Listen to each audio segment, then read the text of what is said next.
So hi there. In this video, I'm going to talk about what I promised in the last during the continuous compounding.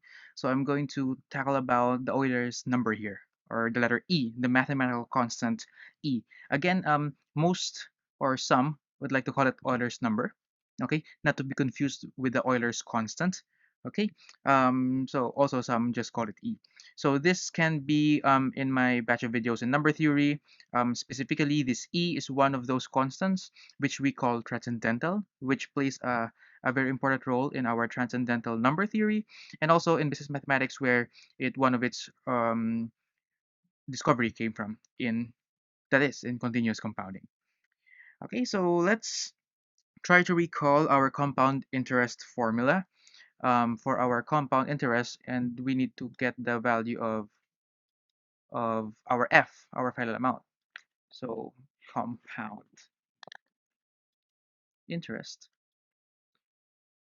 So our formula would be, I'm going to make use of the variables which is common in most textbooks. So we have our F as our future amount is equal to P, our principal, times the quantity of 1 plus R over N.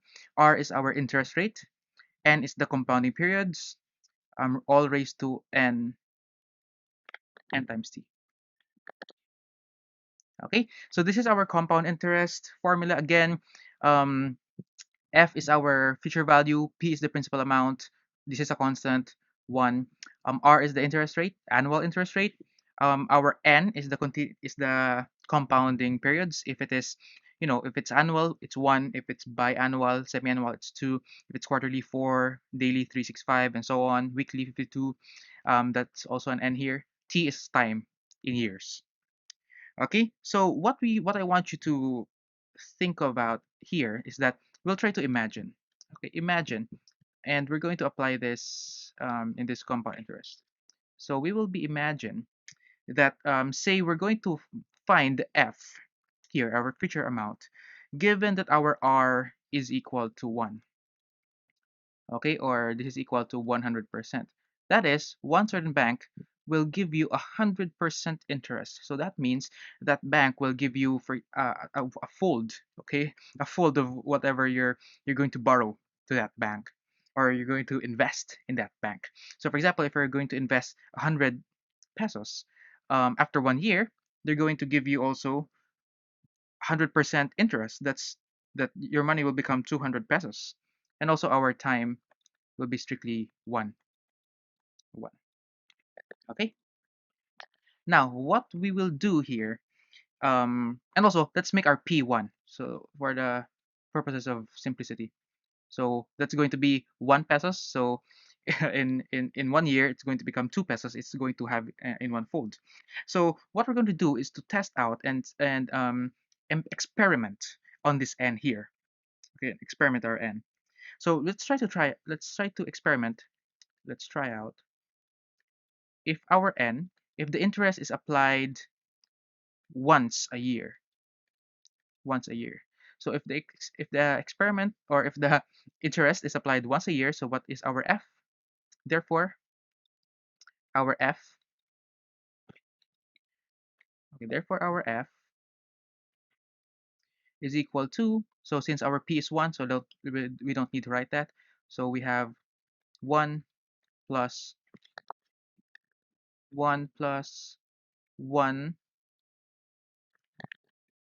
1 over 1, that's our n is 1, raised to 1, 1 raised to 1. So okay, so 1 over 1 is 1. That's going to become 1 plus 1 in the end.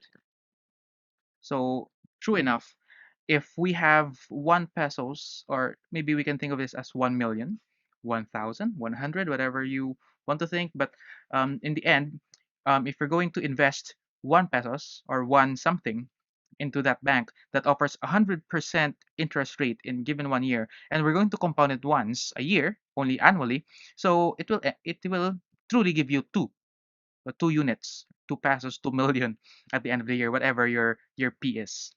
Okay, so it's going to give you a fold. Now, what if this is when we are applying the interest only once a year? How about if we're going to apply the interest twice a year. That is semi-annually. So again, we're going to make use of our formula, our f, since our p is the same, so we don't need to write that. 1 plus 1 over, our n is 2, so it's going to be 1/2. Raised to, our n is 2, our t is 1, so it's going to be just 2. Okay, this will be 1.5. Okay, so 1.5, or we can say 3/2. 1.5 squared. So what is 1.5 squared? So in my calculator, let's have that. Um, 1.5. So let's put it 1.5, shall we? Squared. So in my calculator, what shows me here is 2.25. Okay, so clearly it's better. Okay, because we're applying the interest twice a year. Okay, instead of once a year here. So this is once a year, this is twice a year. So it's getting better. Now, what if we're going to apply it, say quarterly? N equals 4. So if it's quarterly, what we have is, oops, sorry, 1 plus 1 over 4, that's a fourth raised to 4. So this is going to be 1 and 1/4, or in decimal, if we want 1.25, this is 1 and 1/4 raised to 4. So what will be the answer? Let me use my calculator. So 1.25 raised to 4, that's going to give me 2.44. Round it up, round it off, 2.44. So as you can see, it's getting better and better. Now, how about this? Let's try to do and apply the interest daily. Okay, daily. Okay.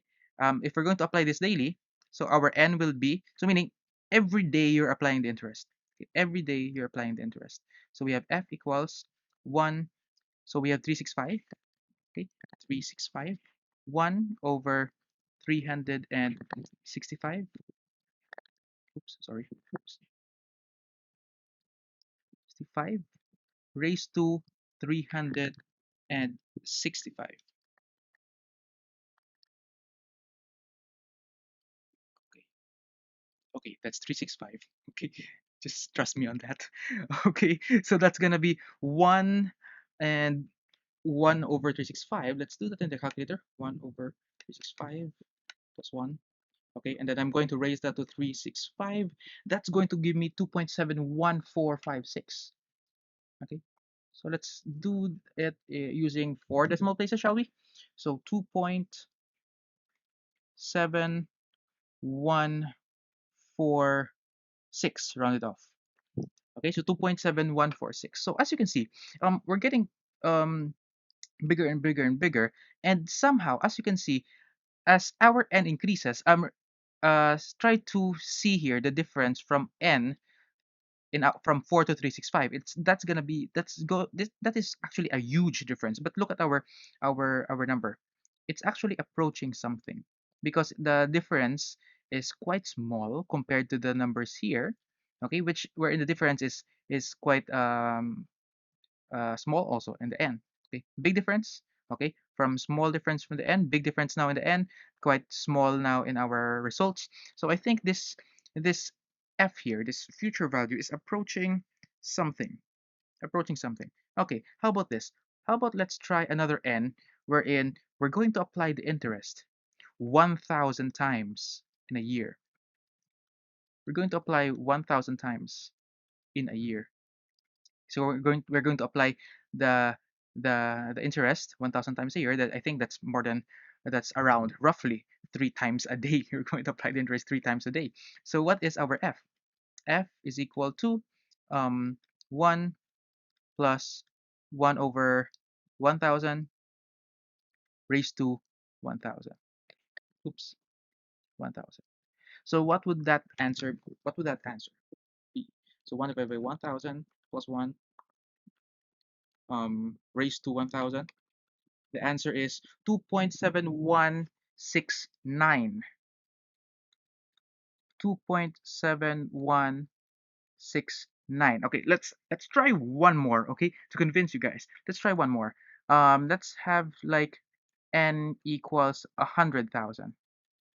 Okay, let's have it 100,000. Okay, so you're going to apply the interest 100,000 times a year. So if we're going to apply that, use in our formula F equals 1 plus 1 over 100,000, 0, 0, um, 0, 0, 0, all raised to 100,000. Okay, now what would the answer be? So we have 1 divided by 100,000 plus 1 raised to 100,000. So the answer is 2.71827. Okay, so 2.71827.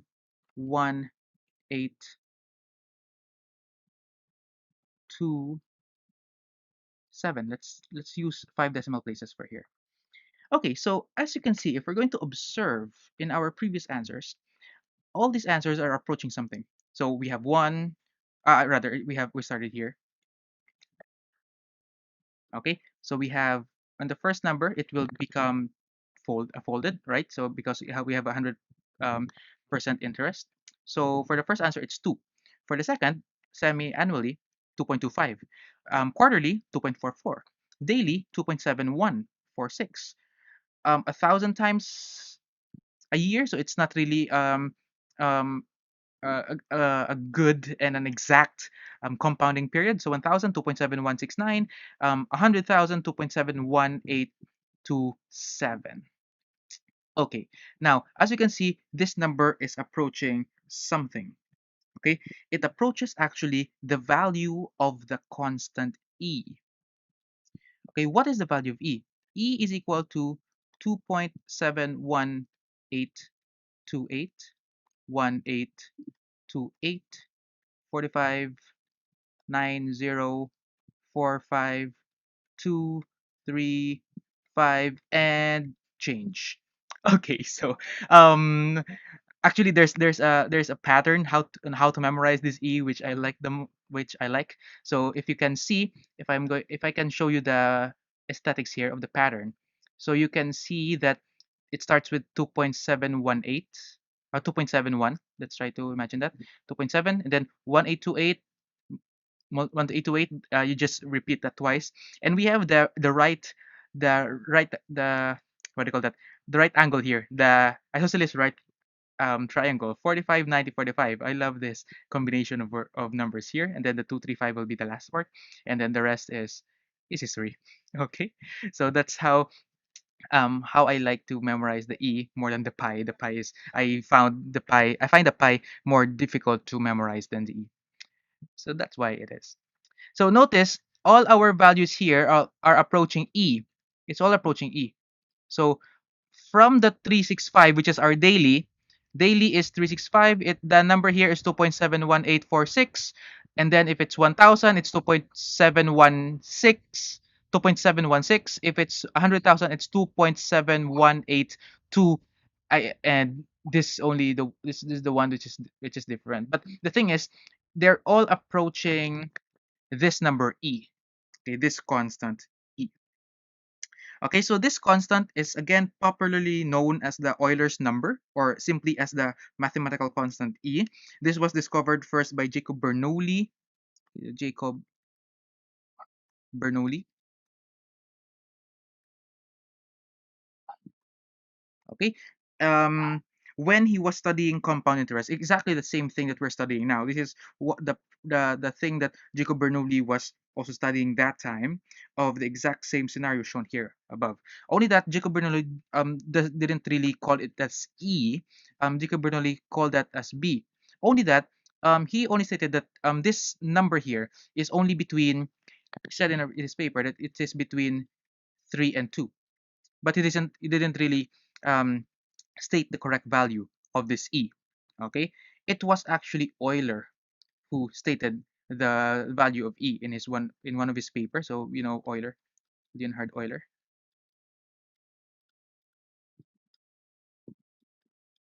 and he got the value of E up until 18 decimal places.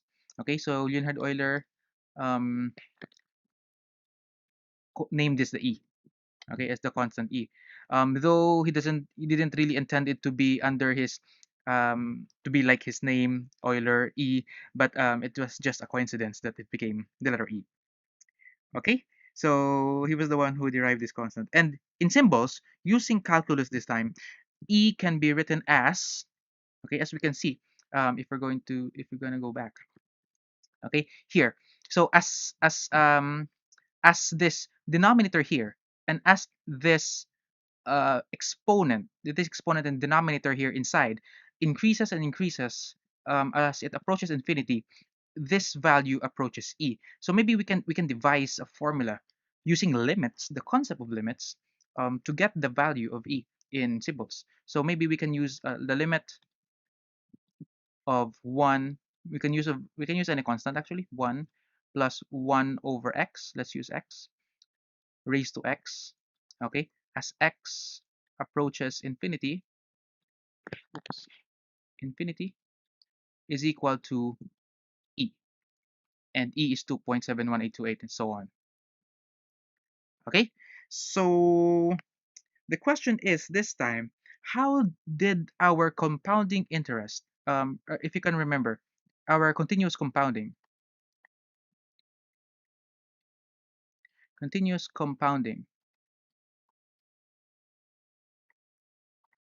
formula is kind of different. It's equal to F. It is the feature value is equal to P, principal, times to E. This E is then raised to RT. Okay, so how did this happen from our original formula of the continuous of the uh, compound interest, which is this? Okay, this is our original formula for the compound interest. Okay, how did it become? Okay, how did it become something like this? Okay, so this is where we will derive the formula for the continuous compounding. Okay, so let's have it in the next slide. Remember, for the compound interest, for our compound interest formula, compound interest, it's equal to F equals P times 1 plus R over N raised to NT. And our continuous compounding interest is the one that we want to find out, that it became something like continuous compounding.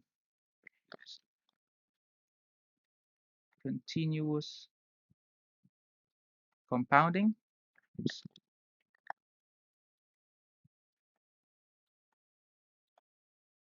which is equal to F equals P, mathematical constant E raised to RT.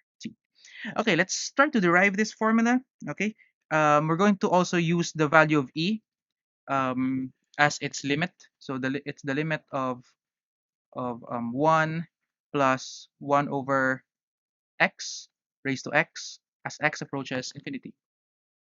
As x approaches infinity, it's equal to E. Okay, so let's try to have it. Let's start with this compound interest formula. Okay, I'm just going to um, back a slide if we need any value here. Okay, so starting here, F equals P times 1 plus R over N raised to NT. Now, what we want to do first is to get the reciprocal of this R over N, but not the kind of reciprocal that we're going to just, inverse them. We are going to entirely put this in the denominator side.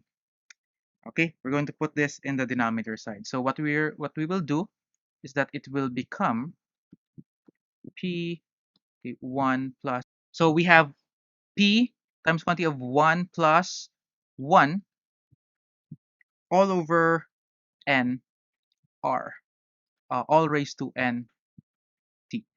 Okay, so how is this true, sir? Why did you end up in this number? So let me give you a proof of this. So we have 1 all over N over R.